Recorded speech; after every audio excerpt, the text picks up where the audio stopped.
Os filhos dos filhos dos filhos dos nossos filhos verão. Será que eles verão mesmo?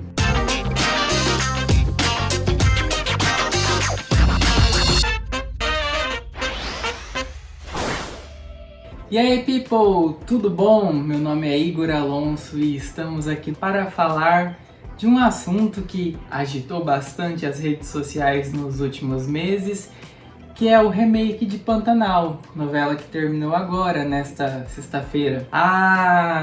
Estou começando agora, espero que vocês gostem. Tenham paciência, porque eu estou começando agora. Olha, com licença, vou pegar o microfone dela, sabe por quê? Porque eu não tenho paciência para uma pessoa que está começando. Ela está começando, eu sou mais agitada. Então já me ajuda, já deixa seu like, se inscreve no canal se você gosta de assunto de novela, de série, de produção audiovisual. Então, toda essa emboleira que temos, porque eu sou uma pessoa que gosta de televisão, mesmo que não assista durante a transmissão original, eu estou acompanhando sempre pelos canais de streaming. E é isso. Só para dar uma contextualizada, Pantanal foi originalmente exibida na extinta TV Manchete em 1990 e ela foi escrita pelo Benedito Rui Barbosa. E essa versão, esse remake, foi adaptado pelo neto dele, né? Foi reescrita pelo Bruno Luperi e conta a história da família Leôncio, que faz do local do Pantanal, né? É sua morada, e ali eles criam seus filhos. Os filhos dos nossos filhos. Enfim, tem bastante história. Temos história da mulher que vira onça, do velho que vira sucuri. Acho que até quem não é noveleiro sabe um pouco da história de Pantanal, né? Temos a história da Maria Bruaca, a oprimida que foi se libertando das garras do marido, com a ajuda da vida, né? Um pouco, e da fivela de respeito do Alcides. Nossa, Alcides, eu não sabia que você andava armado. Não tô armado nada. Isso é a fivela do cinto somente. Fivela de respeito, né, Alcides? Não é? E vamos para as considerações finais. Afinal, valeu a pena ver esse remake? As pessoas mais conservadoras, aliás, as pessoas nostálgicas, será que valeu a pena para elas assistir esse remake? Vou fazer umas pontuações aqui, o que eu achei, eu como um noveleiro nato desde criança. Então vamos lá. Bom, Pantanal foi a primeira novela global gravada em 4K, né? Tivemos imagens belíssimas, a direção de fotografia tá de parabéns, isso é incontestável. A novela, claro, o cenário ajuda muito, mas com drones, com todo este equipamento, isso ajudou muito. Então, todas as tomadas externas foram belíssimas. Não é a novela do Silvio de Abreu. Outro trocadilho, Igor, para de fazer esse trocadilho. Foi bastante diferente da gravada em 1990, que também teve imagens muito bonitas. No entanto, deu uma dor de cabeça para a produção, que a primeira versão foi dirigida pelo Jaime Monjardim e esta segunda foi dirigida pelo Rogério Gomes e pelo Gustavo Fernandes, ambos ganhadores do Emmy. Então imagina você fazer tomadas aéreas de tuiuiu voando, garça branca para lá e para cá. Lá em 1990, que tinha aqueles equipamentos gigantescos, hoje você grava com uma câmera na palma da sua mão e faz imagens belíssimas. Ó, a novela vindo de novo, tá assombrando aqui, né? Brincadeira. Então tivemos a equipe pendurada em balão, tivemos todos os tipos de gravação possível de externas para presentear, e o resultado, aliás, todo o trabalho deu muito certo em meados de 90, né? Deixou até a Globo de cabelo branco, porque foi uma novela que concorreu diretamente ali. Uma coisa engraçada também é que na época tinham bastante cenas calientes, né? Bastante cenas de nudez. E o elenco jovem da época brilhou muito.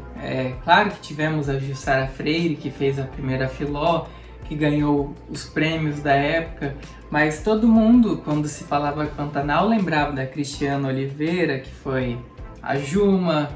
E nessa, quem brilhou mesmo foi o pessoal mais maduro, os atores acima dos seus 40 anos, aí vamos dar destaque, não tem como falar bem de atuação se não falar da Maria Bruaca, né, feita pela Isabel Teixeira. Meu Deus, que interpretação foi essa? Tragam o M para esta mulher. Começou ali com aquela mulher submissa, fazendo todas as vontades do marido, o Tenório, né, o vilão. E ela foi descobrindo que ele tinha uma segunda família, que ela não era a única, que ela lavava, passava as cuecas dele. Tivemos diálogos hilários sobre essa vida de empreguete que a coitada sofria, né, nas mãos do marido.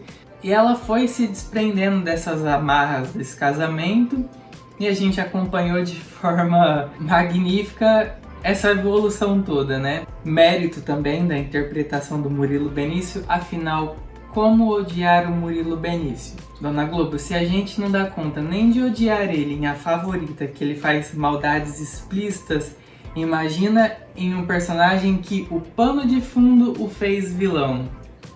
Difícil, né? Ainda mais com aquela cara de bonachão dele, é impossível não cair nas graças. As cenas da Isabel Teixeira e do Murilo Benício, a Bruaca e o Tenório, foram as melhores, não tem nem o que contestar, assim, prendiam bastante, eram cômicas, ainda mais na época que ela começou a botar córneos nele. Maria Bruaca, empreendedora, né, forneceu matéria-prima pro pessoal fazer berrante para todos os peões do Pantanal. Então, só aquelas coçadinhas de cabeça que ele dava,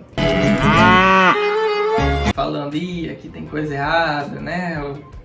Foi colocado alguma coisa, não é coisa da minha cabeça. Outro também que eu não posso deixar de elogiar a atuação foi o Marcos Palmeira. Ele me surpreendeu de uma forma positiva. Ele brilhou, entregou um Zé Leôncio de respeito, assim como a Fivela do Alcides. Fez a gente se emocionar bastante. Começou ali com um personagem turrão. A gente tinha um pouco de raiva dele no começo, mas ele ganhou os nossos corações. Esse último capítulo foi um espetáculo. Não tenho que se queixar do elenco principal. Aliás, a escalação foi um dos maiores acertos da Globo nos últimos anos, né? A gente pode elogiar muito a Dira Paz. Meu Deus, que sofrimento que essa coitada teve no último capítulo. Passou todo pra nós esse sofrimento, que ela era realmente feliz ao lado do Zé Leôncio. Spoilers, spoilers, spoilers. Ele infelizmente falece no último capítulo, após o casamento deles, né? Após ela realizar o grande sonho dela, que era se casar com ele. E não foi dessa vez. A partir do momento que a gente descobre que ele assume o lugar do pai dele, né?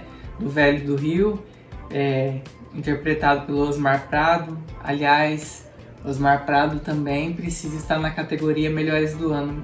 Que talento, né? Como diz Isabela Boscovis, mas que profissional. Mas que competência. A troca de direção também, né? Que, para quem não sabe, começou com o Rogério Gomes, a direção artística, e terminou com o Gustavo Fernandes.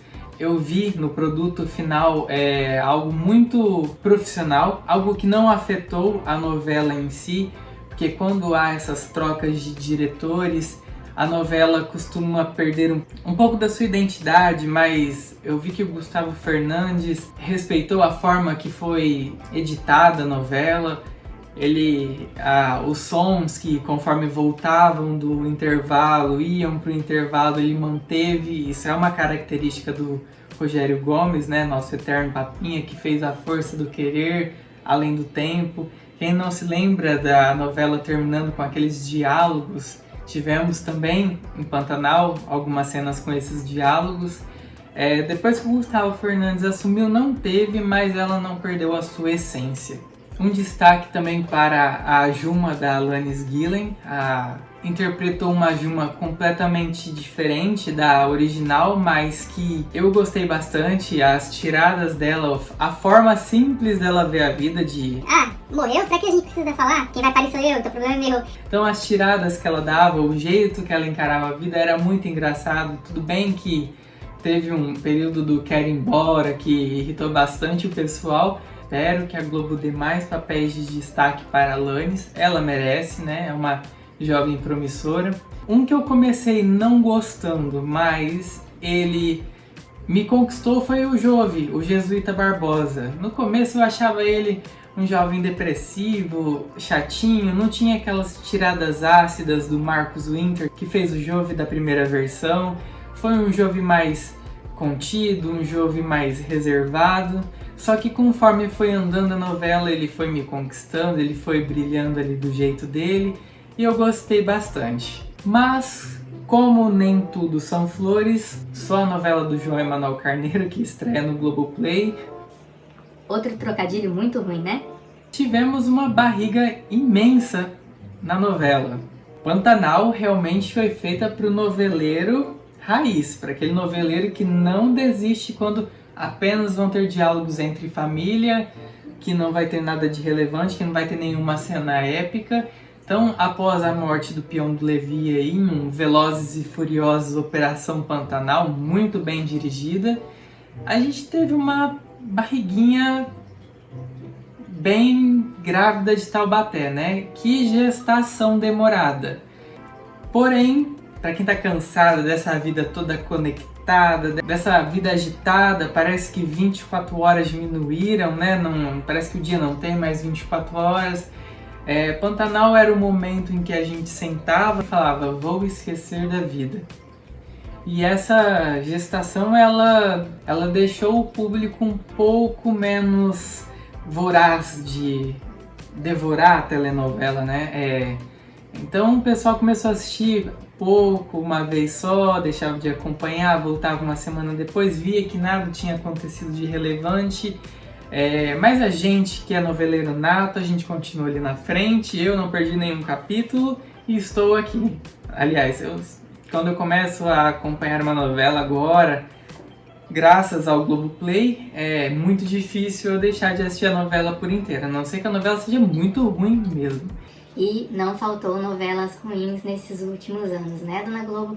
Outro ponto negativo também, que foi a trilha sonora. Para quem lembra da versão de 1990, o Marcos Viana cuidou de toda essa parte sonora da novela, né? Então ele que compôs os instrumentais, ele que foi responsável pelos temas da novela, ele que foi responsável por gravar a abertura da novela, fez uma falta danada. Tanto que quando começou a ter as chamadas, foram embaladas pela voz dele, pelos instrumentais dele. Eu falei, pô, vamos continuar com os instrumentais. Mas aí veio o tombo, né? Parece que foi ontem que eu estava reclamando que colocaram a Maria Bethânia. Nada contra a cantora, gente, pelo amor de Deus, nada contra a artista, mas quem viveu a época do Marcos Viana sabe. Hoje eu gosto, hoje eu aprendi a gostar da abertura dela, ela combinou com o ritmo da novela, uma coisa mais respire, não vamos fazer algo épico, vamos fazer ao som da viola caipira do Almir Sater, para vocês respirarem. Teve todo um conceito, uma coesão por trás. Para quem não está familiarizado com o Marcos Viana, é só lembrar de O Clone e lembrar do tema romântico da Jade e do Lucas. Somente por amor. E é uma voz inesquecível, né? O cara realmente, acho que ele é um espírito evoluído. E algo que eu também achei que agora, entrando no... não é pró nem contra, algo que eu achei que o pessoal iria reclamar, seriam as cenas de nudez. Praticamente não tiveram cenas de nudez, a única nudez que eu lembro direta foi da Juliana Paz, a nossa querida Maria Marruá também. Juliana interpretou com maestria, não vejo outra atriz que poderia ter feito ela, muitos falaram da Cristiana Oliveira, mas a Maria Marruá da Juliana Paz foi espetacular. A primeira fase, né? Todos os atores da primeira fase, Leopoldo Pacheco como o Antero, o Henrique Dias como o Gil Marruá, todos eles foram muito bem interpretados, né? Outro ponto negativo dessa versão, eu achei a Guta e o Marcelo. Eu não sei se foi atualizado de uma forma que a gente não é... Eu sou um jovem idoso, né? Não achei química entre a personagem da Júlia Dallavia e do Lucas Leto, que fez o Marcelo. ficou muito desnivelado com os personagens de 1990, a Luciene Adame, né, que fez a Guta da primeira versão, e o Tarcísio Filho, que fez o Marcelo, né, os irmãos que não eram irmãos, mas tinham atração um pelo outro. Foi mal adaptada também essa parte, né, eles se apaixonaram loucamente e só se viram uma vez na vida. Lá em 1990 era até compreensível, né? Mas hoje em dia, não sei, é muita emoção para pouca idade. Outro fator também que decepcionou, só que no último capítulo eu compreendi um pouco, foi o texto Ctrl+C, Ctrl+V do Bruno Luperi, o neto do Benedito, né? Ele simplesmente pegou o texto de 1990 e jogou para 2020 com poucas atualizações, algumas que nem haviam necessidade. A gente poderia entrar em bastante pontos que poderiam ter sido mudados e outros que foram mudados e não mudou para melhor.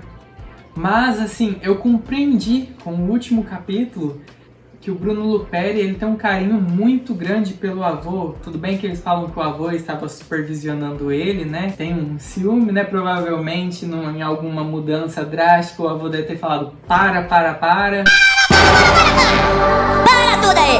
Mas a gente vê que o Bruno tem um carinho grande pelo avô, a gente viu na narração do final do vídeo, né? A gente viu a presença de toda a família Barbosa durante a novela. Então foi uma novela familiar. Se meu avô fosse o autor, eu acho que eu também ficaria com um pouco de receio de mudar. Mas, rufem os tambores, creio que os prós foram muito maiores que os contras e Pantanal entrou para a história novamente. Levar este remake, né? Acho que o último remake foi Selva de Pedra, no horário das 9, há muito tempo atrás, há décadas atrás. Mas eu já estou com saudade do Ara, Larga a Mão. Eu estou um pouco receoso com Travessia, porque vamos fazer uma travessia mesmo, né? Vamos sair de um local rural, com pouca tecnologia, e vamos ir para uma novela que trata de deepfake, era da internet, digitais influencers. Jade Picon. Não dá para saber antes de assistir, né? Nós só tivemos chamadas até então. Mas vai ser uma travessia meio difícil, Só que isso é conteúdo para outro vídeo. Desejo toda a sorte do mundo para a Glorinha. E bom, espero que tenham gostado. Eu sou o noveleiro nato. E é isso, pessoal. Câmbio, desligo.